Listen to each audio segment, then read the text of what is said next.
right, welcome back, everybody. Welcome back. I'm Ami Polizei-Funk. Ciaz, are you out there? I'm here, Ami.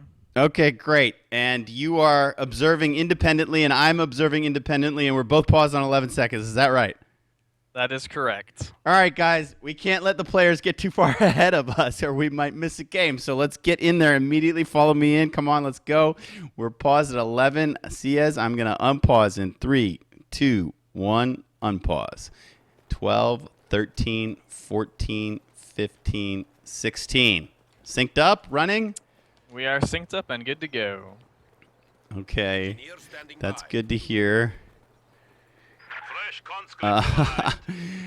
Man, it's amazing that somehow Romeo and I pulled this off for 8.5 hours without like a single reboot or anything. We just the gods graced us. I'm now like stuck in the game. I can't tab out. What is going on here? You know what it is? It might be because it's Sunday night. We're doing Sunday night fights on a Monday. Yeah, right. The gods are saying, "What?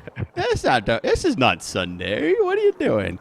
Anyway, all right. This is game 2. Let's introduce the players quickly. Luvnest has decided also to play Soviets on this map, so he'll be in the blue trunks fighting out of the east of Kolodny Ferma, Summer. And our champ already leading 1-0 after a 9-minute stomping of his opponent.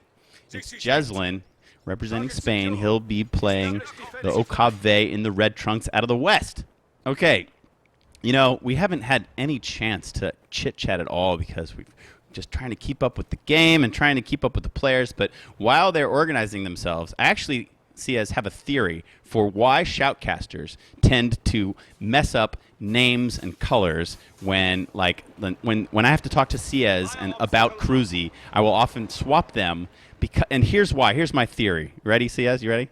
I'm ready. Okay, my theory is that as a shoutcaster, you always are thinking ahead of what you're actually saying.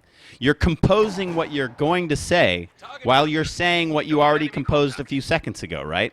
And I think there's a part in your brain that just swaps things in and out of slots that it doesn't really care to notice the difference because it's the same type of thing. Casters will do it often with colors, like red and blue. Like we'll often call red blue and we'll call blue red. And the reason is because we're already working on the next thing and our brain has just swapped another similar object into that slot. So it just comes out wrong. But we don't even notice that we do it most of the time. But that's what you're here for, Ciaz. You're here to back me up. When I misspeak, you correct me, and I do the same for you, and we got each other's back. So what do you think of my theory? That's interesting. I have no training in psychology, know nothing about it, so I'll just go with, yeah, that's probably the reason.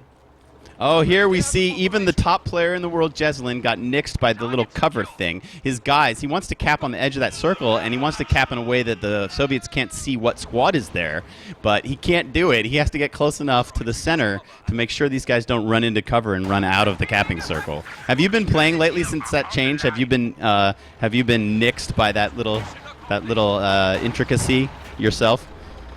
I don't know about that specific one, but yeah, I've been playing a lot. There's been a lot of 2v2 tournaments, especially the Nations Cup, that obviously me and Lemon are participating in. You're telling me you've never ordered a unit to cap on the edge of a circle and then looked away to micro somewhere else and then looked back and they've moved out of the circle into some kind of cover and they're not capping. That's never happened to you? It probably has. Okay, all right. It's happened to me already, and I'm sure you've played a lot more than I have, but perhaps you're just better than I am. But we saw it happen to Jesulin there. That's something players are just going to have to adjust to and get used to. Yep, I agree. And interestingly, so like Luvnest in the very beginning of this game was extremely passive, unlike Jesulin was like really aggressive with the Soviets. But now that Luvnest has all 4 of his conscript squads out, he's making a huge push for the north, and it looks like he's going to get Jesulin's cutoff. And you know, he has that really important house right by the ammo point, and he even has his own side of the map. He's planting a mine. Oh, a demo charge. Where? Right Tell behind me. I see bottom munitions point. And that's actually a really good spot to put it because what's going to happen is when Jesulin's squad goes to cap, it's going to want to hide behind the sandbag because it reads the sandbag as green cover, and there's a bunch up right back there. That's an right excellent on trap. Top of that demo charge. Yes, it is. And this is one thing that we see Luvnest doing in his games during this tournament that we didn't see Jesulin really do. He's building sandbags on the perimeters of each of these capping circles to fight behind. Yeah, his sandbag placement is always really good. I think he's like the best sandbag player, if that's actually a thing in CO2. And It is now. the way he, the way he places it, I've mentioned it I think in my casts before. Like you want it so that you can stay inside the capping circle when you're on the defense, but they have to come right up to the sandbag, and it gives your conscripts a big advantage, especially against Vokes.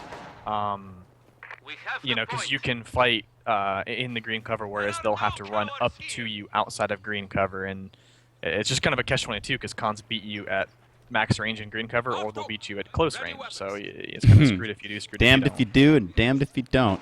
Well, Jesulin was fortunate to come into this point, this strap point in the south on the western side of it, and avoid a mine that is waiting for him then. But now his look how craftily he's capping. It's almost as if he suspects there might be that demo trap there waiting for him. Yeah, it's always something you have to be worried about, especially as over command, where you don't have the luxury of easy sweeping ability that the Austere does, and you know, losing a squad is always bad, but especially this early to something as easy that you can lose a squad to as a demo charge. My skills as an observer are being challenged. We have an engagement in the north where an MG34 is opening up on 2 conscript squads that are now down on their bellies. They're assisted by a Sturm Pioneer squad. And then we also have this action in the south where somehow Jesulin has avoided all of the traps. This mine still stays there, and this demo charge still stays there. But Jesulin was not able to raise that ammo point, and now he's watching danger close to that demo charge. Yeah, I have my eyes on it. See, they're all bunched up in the cover. Luvnest sees it. That's going to be... good night. Good night. Pull the trigger! He definitely has a chance. Pull the trigger, Luvnest! Dude, I'm going to phone him up and run... he's in southern Germany. I'm going to phone him up and say, pull the trigger, man! What's going on? I think he wants to get line of sight on it. He's bringing those constants. He wants line of sight. There it goes. Oh, epic shot! He gets him. Even though he waited forever, he still gets them on. Now look at that. He's like, yep, did it. Now I'm going to put the sandbags right back where they were. Just carry on with their business. Set the trap back up. Carry on. I'm going to set another one. Same place. Nice kill. Patience, you know, I think he wanted to make sure that that squad would, in fact, get wiped by the demo.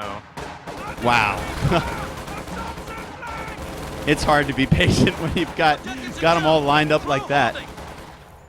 Especially in this kind of situation. Here's a way, you know, you asked me how do you clear out that house. Last game, if you look up top, those Sturm Pioneers in that green cover should be able to get those conscripts out of that house by the ammo point. Okay, well you can see the health on the conscripts. It's, let's see, that's the house health. Here's the conscript health. It's rapidly declining. They still have 5 dudes. Now would be the time, and now's the time to go back to the infirmary. He's soft-pedaling them back, though. Now he has combat engineers with flamers forward to defend that position, and unlike Jesulin, we don't see Tier 1 at all.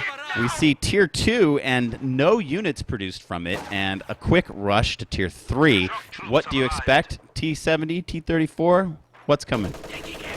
I wonder if Luvnest knows that Jesulin went battle group headquarters. If he does know that, he could definitely get a T-70. Although I would probably try to be more patient and get the T-34 just because of how dangerous Rex can be, and even the Schwerer Panzer HQ, how dangerous that can be to the T-70 as well. But you know, with the medic truck up, Jesulin will not have access to a Kuma to hard counter the T-70. So, well, we're not going to see a T-34 anytime soon, and Luvnest needs 20 fuel for the T-70. So he's going to have to wait a bit for that as well. Jesulin's pushing back into the center. We see some shock troops coming out from Luvnest. That's smart. You don't want to float manpower while you wait for a fuel-based unit. You want to spend it, and he has selected shock rifle frontline. He's going to pull out some shock troops. They're excellent anti-infantry. They have submachine guns. If they can close on you, they can slice through you like a hot knife through butter. They had a nice flank on this machine gun. Unfortunately, they get baited right into that flak cannon on that Tier 4 of the OKW and are forced to instantly retreat. And this is another nice thing that Jesulin does, is he's just constantly harassing that cutoff of Luvnest. That has to be so annoying for Luvnest to deal with, just constantly getting decapped, constantly getting harassed down in the south, while trying to micro everything up north as well. You can see on the tactical map how this ammo and this fuel are now flashing. That means those resources are not flowing into the Soviet HQ. It will require reconnecting the supply line to get those resources coming in again. You mentioned that you talked to PQ between games? Yeah, I was just trying to get him, since he works at Relic, to help out with the technical issues I was having, since Obsmo just wouldn't start for me, even though I probably observed 10 games yesterday live while you guys were casting them on Twitch, and he tried the old turn it off, turn it back on again, and apparently it worked, so... Did he just say that to you? Was he like trolling you? He's like, try turning it off and on again. Is that what? Is that how it went? Restarting your computer. He does do that to me because he knows that I've worked in IT before, and so I don't know. I mean, all right, well, shout out to Peter Cumcia. He chastised me for pronouncing his name wrong. I think I got it right that time. So thanks, Peter, for all the work you've done with balance. We're seeing this tournament show that the balance is pretty darn good in this patch, and we appreciate that greatly. It keeps getting better and better. The T70 is out, and suddenly there is quiet on the fields of Kolodny. And now that this is working and we got everything going, I'm going to have you pause at 11 minutes and I'm going to put my sound on. Can we do that? I want to bring Chris Velasco's soundtrack into this. So I'm at 10:50 right now, and at 11 minutes I'm going to pause it real quick and bring some of Chris Velasco's fantastic soundtrack in behind us. Okay, so I'm paused now. Just a quick moment, everyone, please. I love to have the music going, adding to the drama of this event. Okay, that's accepted. And now, as soon as I resume, I think it's going to count in. So we're going to unpause in 3, 2, 1, unpause. And we are at 11:02, 11:03, 11:04, 11:05. All right, big attack. Soviets are pushing forward. The conscripts are here. The shock troopers are here. The T-70 is pushing. We do have a Raketenwerfer. Wow, a shock nade takes out 2 of the guys. They're going to try to desperately reinforce, but they don't. They don't reinforce in time. That squad is wiped away, and with that unit down, now the T-70 has full reign. Whoa, we have the Shrek up squad getting into the house. The house is starting to go down. The Shrek guy's health is going down. We got armor-piercing rounds from the MG-34 from the rear. The T-70 is getting really low, but Luvnest is quick to back it out. I think he's going to be able to save it. And are you serious? He's going to steal the Raketenwerfer? Are you serious? He's going to get away with it. What a push. And his T-70 gets away, amazingly. It does. A nice stick and run by Luvnest. He's got to be happy with the results of that. The only bad thing is that it's going to be shock troops that are crewing that Raketenwerfer, meaning if he ever does want to reinforce, it's going to cost a ton of manpower, but he could really just leave it at 3 men and just, deny the Raketenwerfer to Jesulin. You don't really need to reinforce it anyway, I don't think. Man, the pressure remains in the center. There were some squads of Luvnest that he had in his base. Now they're up here. The flames are pouring in oil against some Shrek'd up double vet Volksgrenadiere. And we have double vet conscripts. Man, they put those bags up quick, and Luvnest never misses a beat with that. And you're right, he is definitely the man with his men know how to go other ways between sandbags. That they do. That was an obscure reference. If you're an old timer in the Company of Heroes 2 community, you will recognize that I just quoted Conway, who did it his way. And we have the looks. Is it the looks or the Lukes? I need final word on how you properly say this unit on me. It's tricky. I would recommend that you say Lukes because it sounds closer to Lukes, but it's not such a hard U. The way the Germans say it, it's kind of in between. It's like this: Lukes, Lukes.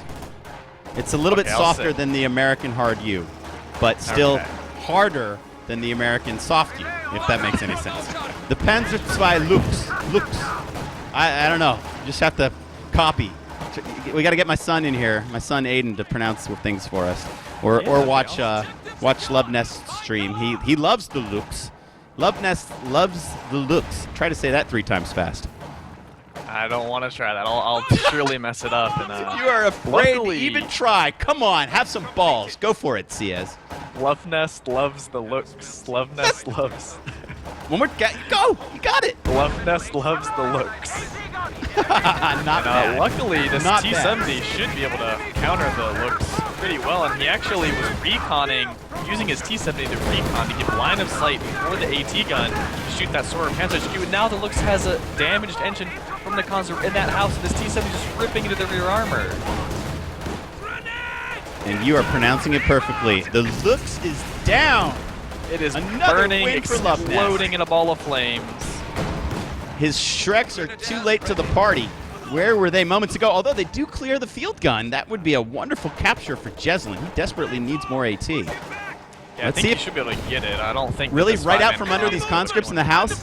Double vet conscripts. Oh boy, they can get out and chase too. Ooh, decision making. Meanwhile, there's more action going on in the south. I mean, look at these guys. They're fighting on these wings. I'm not even covering it. We have an incendiary barrage in the middle. What is the drama with the AT gun? No, they're not able to capture it. Some flanking conscripts come in, wipe the squad, and then try to capture it themselves. So they're playing ping pong with this field gun. It's changing hands back and forth, back and forth. Were you able to catch the damage done by the incendiary barrage? I see the house falling now. Yeah, I don't think it killed too many units, not that I saw, but it forced Jesulin completely off of that point, took out the house, killed one of the medics, it looks like, so he's actually going to heal more slowly because he's down a medic. Man, we're seeing a great game. I'm enjoying it. I am entertained, shall we? If I could chat, I would say right now, I am entertained. Raise your honkers, folks. It's getting good here. These guys have warmed up. The first game was a 9-minute stomping, but Luvnest is all up in this now. He's warmed up. He's ready to go, and he's putting on a show. Things are going his way. He was able to recapture the field gun, bring it back to his base. Check it out. He's going to get some medic attention from the lovely ladies of the Rodina, and he's going to bring that field gun back up to full health. So now he's got the field gun and the Raketenwerfer. Still has his initial 4 conscript squads. Just have 2 vet, 1 vet, 2 vet, 2 vet, and his single vet shock troopers. They're all healthy and ready to re-enter the battlefield. All he needs is to tip off the repairs, the health of his now double vet T-70, and man, can that thing see far into the fog of war when it puts on its little recon mode. It also at Vet 2 is more accurate and players faster, so it's going to just start racking up kills at every single opportunity. And his shock troops pushing in on that huge blob near the battle group headquarters, and he's calling it another incendiary barrage, forcing everything away from the healing. And a lot of those squads were at half health, really needed that medical attention. Ooh, Jesulin's still able to micro away from the shock trooper nade. Although did you he see that micros squad into the burn? fire.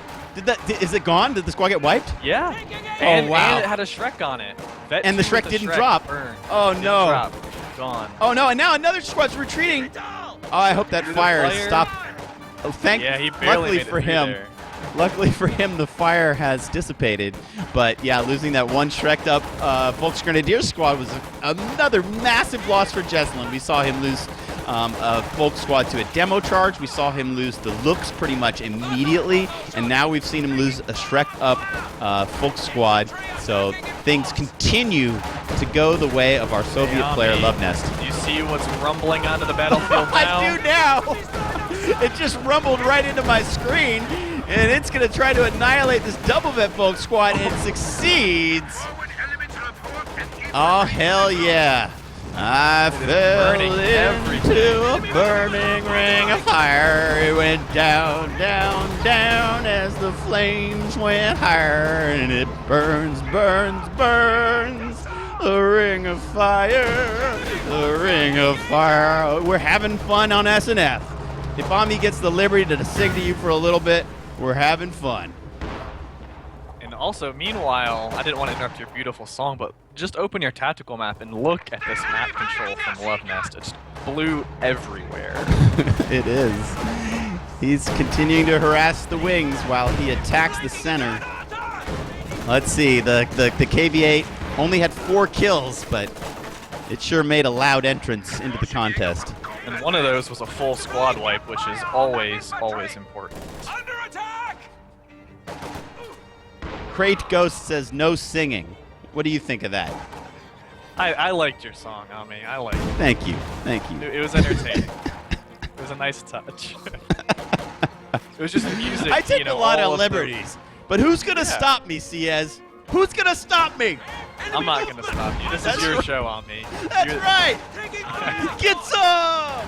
All And right. if you look up north, we have the T-70 once again using that recon to spot for this AT gun, is laying in so much damage on that tier 4.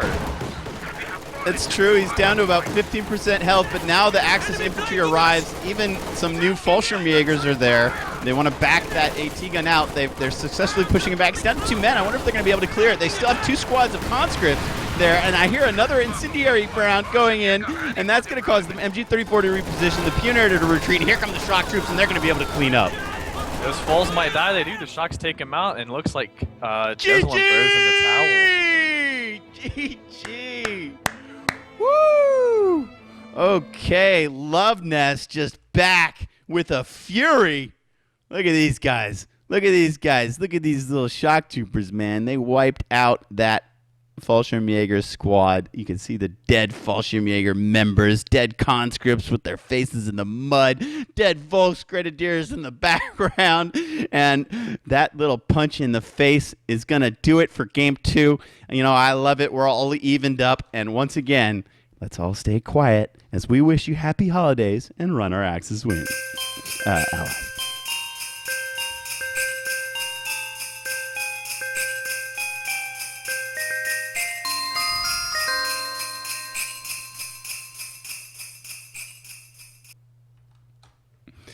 Okay, folks, I'm Ami Poly-Cyfunk. You hear him, but you don't see him. That's Ciez co-casting with me, putting on a wonderful co-cast. Thank you, Ciez, for that. I think you did a fine job.